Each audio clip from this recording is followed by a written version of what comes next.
Hallo aus San José, mein Name ist Mirko Hempel, ich bin der Landesvertreter der Friedrich-Ebert-Stiftung für Costa Rica, Panama und El Salvador. Und mein Name ist Ingrid Ross. Ich bin die Landesvertreterin der Friedrich-Ebert-Stiftung in Honduras, Guatemala und Nicaragua. Die Regierungen in den Ländern Zentralamerikas haben von Panama über Costa Rica nach El Salvador, Guatemala, Honduras und Nicaragua sehr früh Maßnahmen zur Eindämmung der Ausbreitung des Covid-19-Virus getroffen, zum Teil auch sehr drastische Maßnahmen. Dazu zählen Ausgangssperren, Grenzschließungen und das Herunterfahren des öffentlichen Lebens.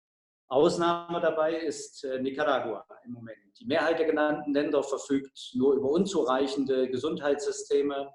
Positive Ausnahmen sind Panama und vor allem Costa Rica. Und ein unkontrolliertes Ausbreiten dieses Virus würde in allen Ländern zu katastrophalen Wirkungen führen und eine hohe Zahl an Menschenleben fordern. Die Zahl der Neuinfektionen seit Anfang März ist durch die zum Teil sehr, sehr harschen Maßnahmen zurückgegangen. Das heißt, wir haben im Moment in Costa Rica, Stand Anfang Mai, ca. 800 Infektionen, in Guatemala ca. 600, in Honduras ca. 1000, in El Salvador 500 und in Panama 7000 Fälle gemeldet. In Nicaragua haben wir leider keine Datenlage, die als gesichert gilt. Insofern sind dort vorhandene Fälle im Moment nur sehr schwer einzuschätzen. Und in vielen dieser Länder haben durch die Lähmung der Wirtschaft sich systemische Schwächen offenbart, die zu großer sozialer Not und wirtschaftlicher Misere führen. Insbesondere der hohe Grad an informellen Beschäftigungsverhältnissen von mehr als 70% bedeutet, dass Menschen, die dazu gezwungen sind, zu Hause zu bleiben, über kein Einkommen verfügen und in Not geraten. In Ländern wie Guatemala oder Honduras herrschten bereits vor der Krise grassierende Armut und Mangelernährung. Und zu Hause bleiben zu können, um sich vor einer Infektion zu schützen, ist für viele Menschen in der Region ein Privileg, das sie sich kaum leisten können. Es überrascht daher nicht, dass es an einigen Orten bereits zu heftigen Protesten gegen die strikten Ausgangssperren kam. Andererseits hat die Krise aber auch bestehende autoritäre Tendenzen sowie Korruption und Misswirtschaft verstärkt. Der Missbrauch von Geldern, die zur Bekämpfung der Pandemie bereitgestellt werden, vertieft beispielsweise in Honduras das ohnehin schon große Misstrauen gegenüber der Regierung. Die Angst, dass totalitäre Tendenzen, es ist eben angesprochen worden, der Regierungsführung sich durch die Pandemie verstärken und dass sich Machtverhältnisse weg vom Parlament hin zur Exekutive und zur Regierung verschieben und dass dieser Zustand auch ein Dauerzustand wird, ist in einigen Ländern der Region hier nicht unberechtigt. Ein Beispiel dafür ist im Moment El Salvador. Andererseits gibt es Länder wie zum Beispiel Costa Rica, welche seit Jahrzehnten ihre Armee abgeschafft haben und das dadurch gesparte Geld seit vielen Jahrzehnten in Bildung und in das Gesundheitssystem gesteckt haben. Und das hat in diesem Moment jetzt große Vorteile. In Panama ist die Situation so, dass im Moment viele Menschen eine große Hoffnung darin finden, dass sie ein überwältigendes Maß an neuer Solidarität erleben. Das heißt, man hilft sich in der täglichen Not. Und alle hoffen, dass dieser Dauerzustand, dass dieser ein Dauerzustand wird und dass dieser Zustand noch länger anhält über die Pandemie hinweg. Wir werden das nachher im Film auch erleben. Für alle Länder in Zentralamerika gilt aber auch zu diesem Zeitpunkt immer noch: Nach der Pandemie ist vor der Wirtschaftskrise. Und es ist absehbar, dass die ohnehin mehr oder weniger schlummernden sozialen Verwerfungen in diesen Ländern noch einmal in gänzlich neuer Größe sich aufbäumen werden und die Regierungen alle in große Not bringen. Und nur ein konsequenter Sozialpakt wird dies abfedern können. Ob es dazu kommt, muss man sehen. Und last not least kann man sagen, in der Krise kämpft hier jedes Land für sich allein. Regionale Bündnisse spielen im Moment keine Rolle oder sind gänzlich obsolet und vor allem keine Hilfe. Und ähnlich wie wir das in der EU im Moment beobachten können, muss das auch auf den Prüfstand kommen, wenn die Pandemie vorbei ist. Welche Rolle spielen supranationale und vor allem auch regionale Bündnisse, wenn es darum geht, in der Krise gemeinsam und konsequent zu handeln und nicht als Schönwetterveranstaltung nur zu existieren? Insofern kann ich sagen, der Mehrwert, der sich im Moment erschließen sollte aus regionalen oder aus supranationalen Verbindungen, ist im Moment nicht zu sehen. Die FES verfügt über 6 Büros in der Region. Und wir haben vor Ort jeweils eine Expertin oder einen Experten gebeten, zu skizzieren, was die aktuelle Pandemie über das jeweilige Land offenbart. Das war unter den gegebenen Umständen nur per Video-Interview möglich und selbstverständlich auch nur durch die Expertise unserer Kolleginnen und Kollegen in den jeweiligen Ländern möglich. Wir hoffen, dass wir damit beitragen können, ein authentisches und ein aktuelles Bild der Situation in Zentralamerika vermitteln zu können. Viel Spaß beim Anschauen. Hasta luego und adios. Adiós a San José.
Costa Rica llega a este momento con 2 personas de cada 10 en condiciones de pobreza y enfrenta en este momento el riesgo de que esa proporción de la población se duplique.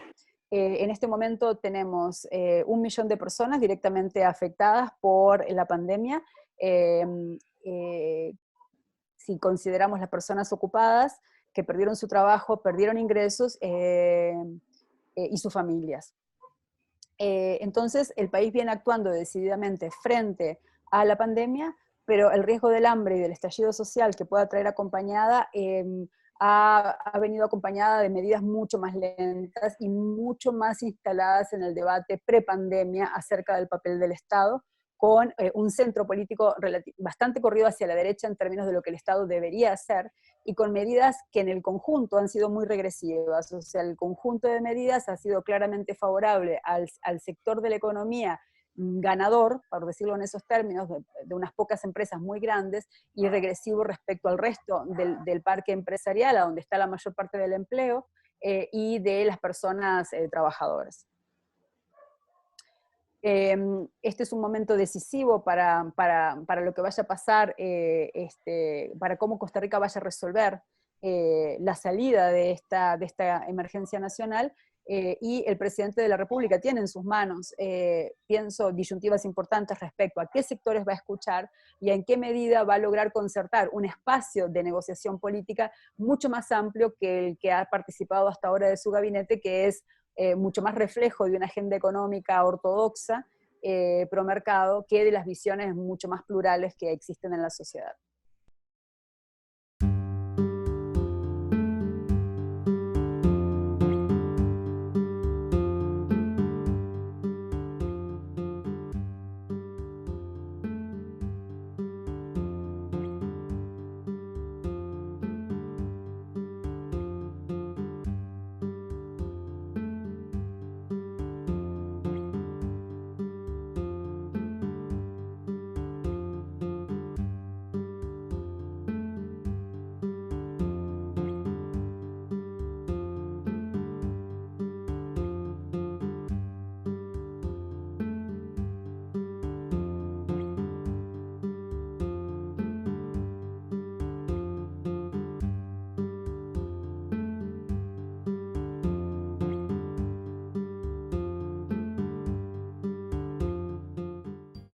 La pandemia provocada por COVID-19, Jennifer, tenderá a profundizar las desigualdades existentes en el país, dado el aumento del desempleo y la pobreza que se derivarán de la caída de la actividad económica, afectando principalmente a los sectores más vulnerables como son las mujeres, niños, jóvenes y ancianos.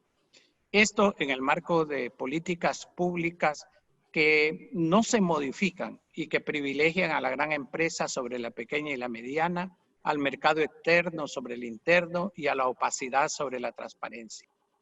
Una vez que pase la crisis sanitaria, Obviamente que el trabajo debe centrarse en, primero, en tratar de esclarecer en base a diferentes círculos de estudios y de discusiones cuáles han sido los alcances de los efectos de esta crisis, que se va a tornar en una crisis económica, en una crisis social y en una crisis política.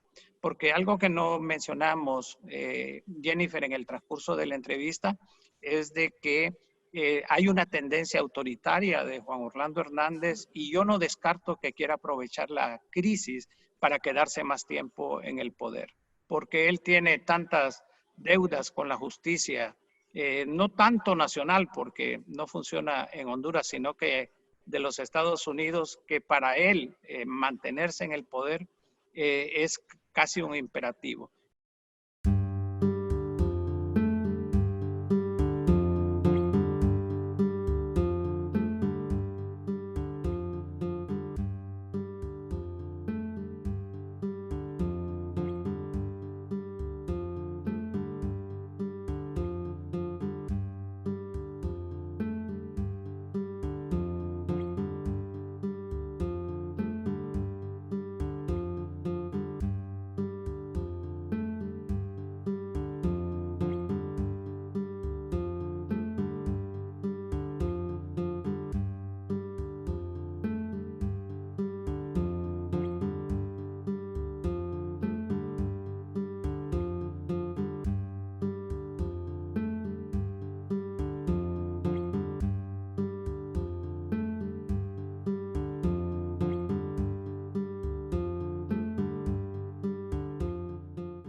Bueno, el COVID-19 lo que nos ha revelado en el caso salvadoreño son las fragilidades estructurales, particularmente a nivel económico y social, de tener un país con poca capacidad de crecimiento, con incapacidad estructural de generar empleo decente para la población salvadoreña. Esto hace que la población salvadoreña debe emigrar hacia los Estados Unidos y hacia otros destinos.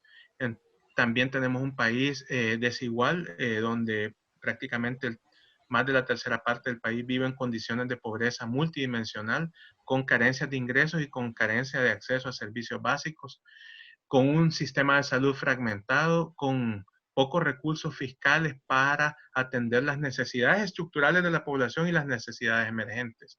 Entonces, esto nos pone como reto el desarrollo de políticas públicas universalistas y implementar de parte del Estado una estrategia de diálogo social en aras a contribuir al desarrollo económico inclusivo de toda la población desde una perspectiva democrática e incluyente, no autocrática ni excluyente.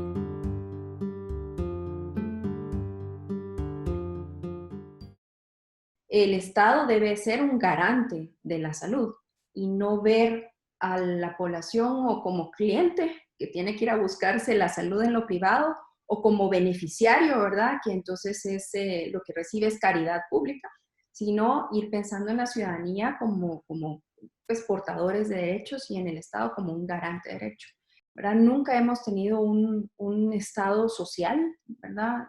Mucho menos un Estado de bienestar. Tuvimos un Estado pseudo-liberal. Después pues no tuvimos un Estado social, sino un Estado contrainsurgente, y sobre eso se quiso montar un Estado neoliberal, ¿verdad?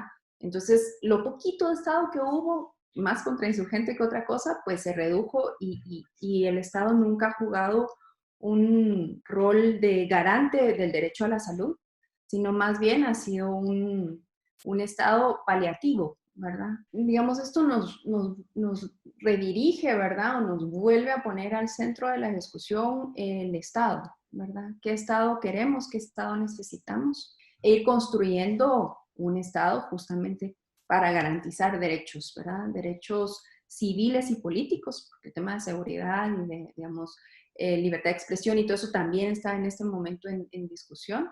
Los derechos económicos, sociales, culturales y ambientales también, digamos, están en esto.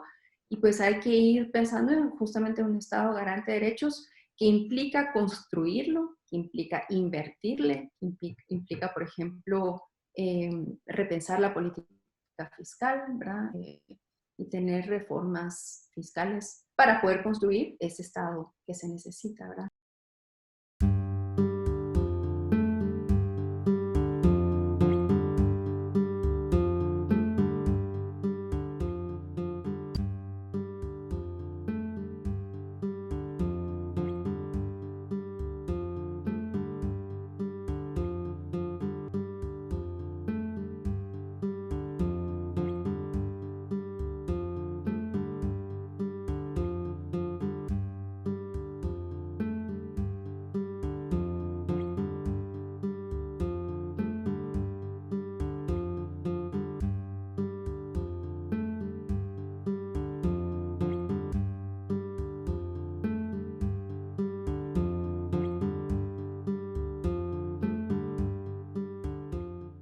Creo que esto es una situación que podemos palpar incluso ahorita, en el cual el gobierno y el jefe de Estado junto con las instituciones públicas manipulan en cierta medida el acceso a la información, también las diferentes, digamos, orientaciones que se puedan dar, los números en términos de casos de contagio, y esto siempre tiene un trasfondo político. Estamos bastante claros de que el gobierno va a seguir utilizando esta situación a su conveniencia para poder garantizar su permanencia en el poder.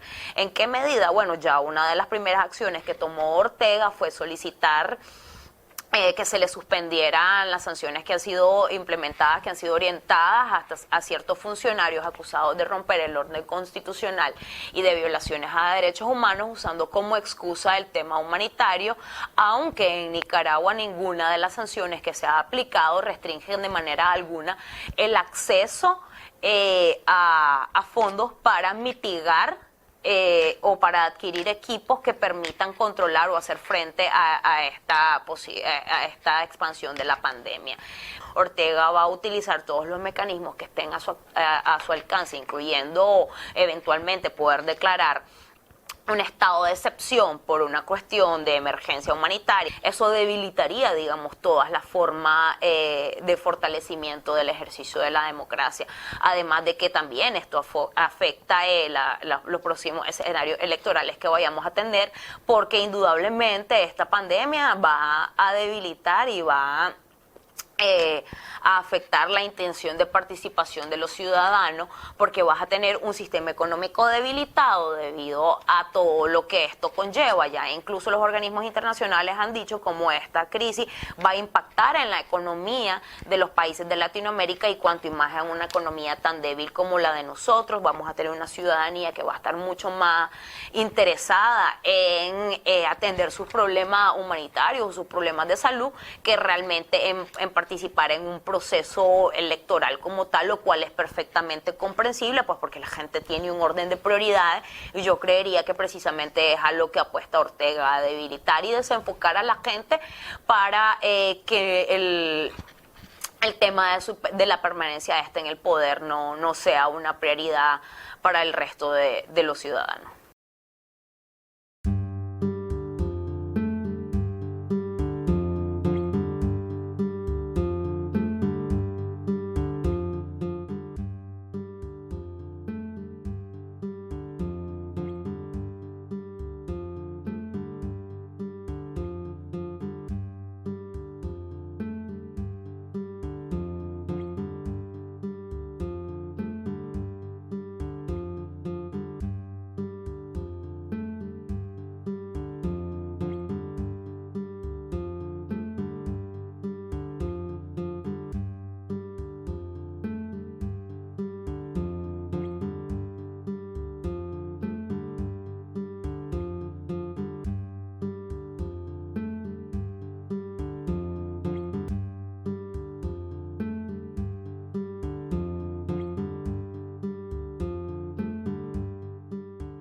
una reflexión que nos puede dejar realmente un aprendizaje esta emergencia realmente es el afloramiento con fuerza de la solidaridad como un valor de nuestra sociedad. Ha sido fundamental la atención solidaria de aquellas personas más afectadas económicamente.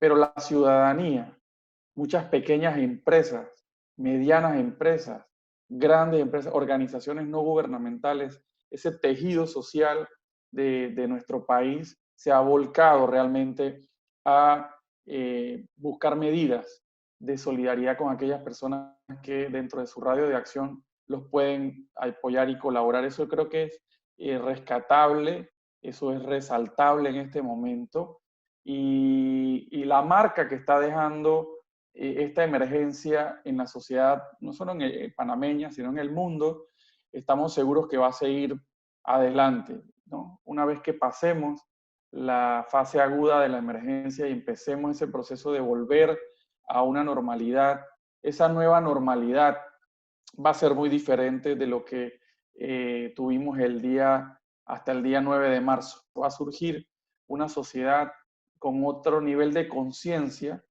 de las prioridades que debemos tener cada uno a nivel individual, pero sobre todo colectivamente como nación, como Estado, como gestores de políticas públicas.